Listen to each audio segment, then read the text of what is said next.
What's up, what's up? Back with another mangaka spotlight here on the channel. And today we are going to go through a mangaka named Miki Yamamoto. So I've got two tankobon here by her, Sunny Sunny Ann on the left and How Are You on the right. And also if the lighting looks different, it's a really sunny day here, so I am letting the natural light come through. And it's also just nice having that natural light just beam through my room anyways. But yeah, today, Sunny Sunny Ann and How Are You? These are the only two manga that I have from Yamamoto at the moment. She does have another one that is like based on her experiences as a mother. But just to give some background information about Miki Yamamoto, she received a Tezuka Osamu Cultural Prize Creative Award for Sunny Sunny Ann in 2013. And for this manga here, How Are You? This one is actually licensed in English digitally by Manga Planet. So there's no physical version of this in English, but online there is an official translation. But Sunny Sunny Ann does not have anything right now. I do know that in Glaolia 2 by Glacier Bay Books, I believe one chapter was translated in English. But other than that, I'm not aware of any other English translations of this specific series. So we'll get started because I think the art and the manga will speak for itself. I highly recommend picking up and reading Yamamoto's work because she is a masterful storyteller with an amazing sense of art. Like her art style is very it's quite unique for manga, I would say. So just to explain Sunny Sunny Ann, this was published in 2012. I believe it's also out in French too, but it follows our main character Anne, who is very much like a free spirit. She lives in her car. She's kind of like a nomad where she goes around. If she ever needs money, she has men that she can see for that. And she's very much in complete control of her life, what she wants to do. And she does not like being sort of chained down to things like the house, chained down to one specific partner. She's always on the move, always meeting new people. And I think the art style that Yamamoto has is very reflective of that. If you take a look at like the borders, for example, they're like drawn freehand. So it could sort of be a parallel to Anne's own free spirits.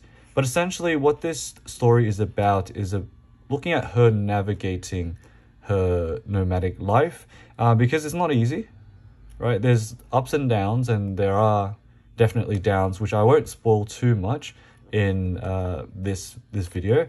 But it's also very much about the relationships that she makes along the way with random people that she encounters. Edwin and Laura is like a side story that Anne becomes a part of with a very young actress marrying this old man here. And they have a lot of skepticism, and Anne sort of stumbles into their story. And it's really cool because you have a big contrast between Anne and any of the other characters in the story. She is the opposite of what they are. She visits established families, and for her, she does not want anything like that. And so it's a really good comparison that we see throughout the entire manga. But coming back to what Yamamoto does best is not only her art, but her storytelling.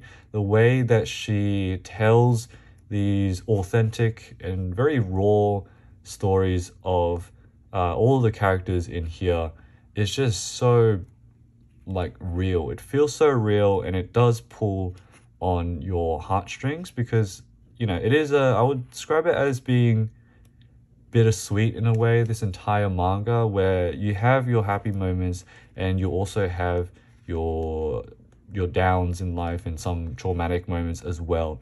And Anne is navigating all of that as she interacts with all of these people outside of her car. And, you know, Anne, her blue car, those two are technically the main characters in this story, but you still get to meet a lot of different people, which I think is a great part of this story.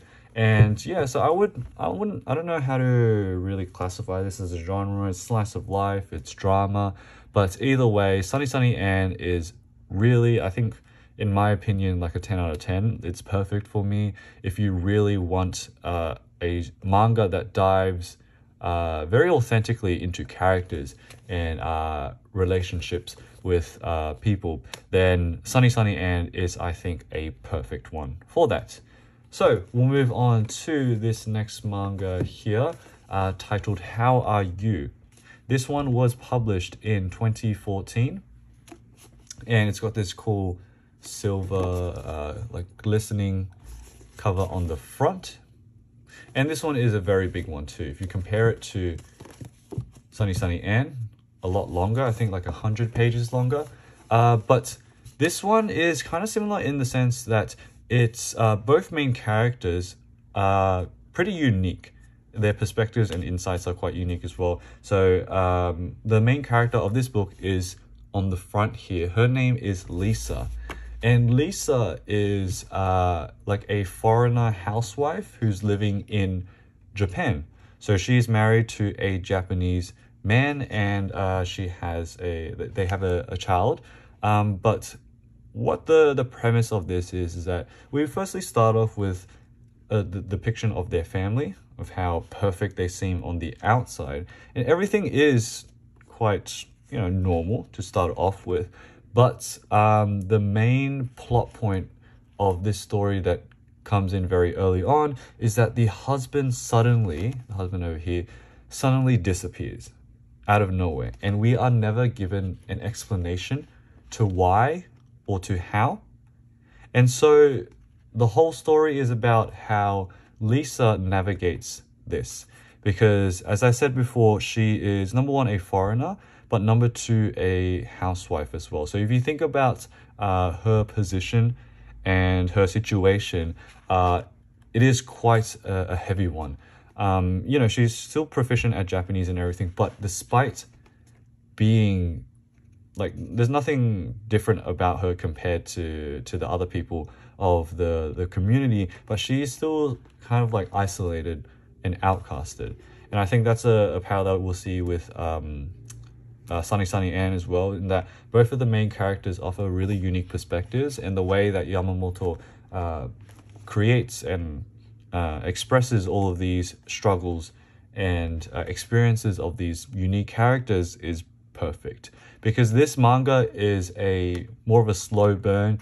You get to see Lisa sort of breaking down over time as she struggles to figure out why this happens. Same thing with her child as well. But a big thing, I mean, like, if you, like, this phenomenon of people just disappearing out of nowhere does have a name. It's called the Johatsu phenomenon, which means evaporation.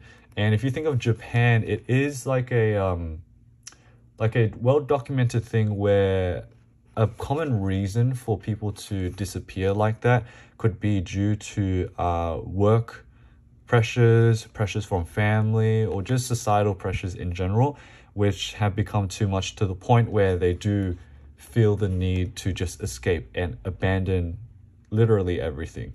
And in this case, you have that with the father, and it is never revealed why. But that's not the point of the story. It's about following Anne and her navigation in this very directionless part of her life. And another big thing of the story is that, I'm not going to spoil too much again with this plot either. We have this Japanese middle school girl. Her name is Sumi, and she's like a neighbor of Lisa, and she is an amazing friend to Lisa. You know, she starts to talk with her more. She wants to help Lisa out more, and it's a very wholesome bond. But Sumi's parents don't really like that. So the people in the community don't like Lisa, and I think that it's quite unjustified, and it does put Lisa in way more of an unfavorable and unfair position. again, without spoiling anything, if you consider Tsumi, she's only, I think, 13 years old or something, and she has very pure intentions, but at the same time, because she's so young, she's not able to fully understand the situation and the gravity of what Lisa is going through. So although she tries to help, it's not exactly how she intends it to pan out. So that's all I'll say with that, because it does get quite sad. This one is more of a drama manga, in that a lot of serious topics, and you know, it does get you quite emotional because of what all the characters are going through. Not just Lisa, but also Tsumi, with her looking at Lisa, feeling unable to help her. Also with Lisa's daughter as well. A lot of different things that are such emotional scenes to really witness. And I think I'll have to skip a little bit of the end, but I think the ending is also perfect as well for this manga here. But also, if you've noticed too, I should have said this at the start, let's compare it to Anne. Hopefully you'll be able to see with this lighting. The color of the printing is not actually black. So Anne is black. This one is actually like a very dark green, which I think is a interesting choice. I'm not too sure what the purpose of it is, but I do appreciate that, of it being unique in that sense. But yeah, in this case, How Are You is another manga that I highly recommend.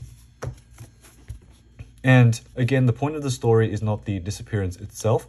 It is following how people like Lisa are affected when they're living in an environment that isolates them unfairly. And so I think that with these perspectives, you know, if you are looking for stories that focus on the experience of women, Yamamoto is, I think she's perfect. Like a perfect manga with the perfect stories for that.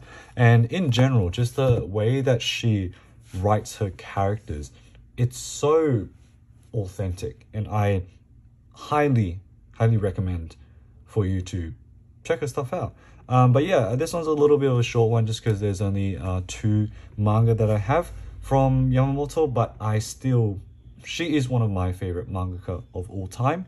So definitely still want to, once I do read her other manga, I do want to talk about it on the channel as well. But yeah, I hope you have enjoyed this video. Yamamoto is a masterful storyteller, so I hope you do check out her manga someday. Alright, see you guys in the next video. Bye.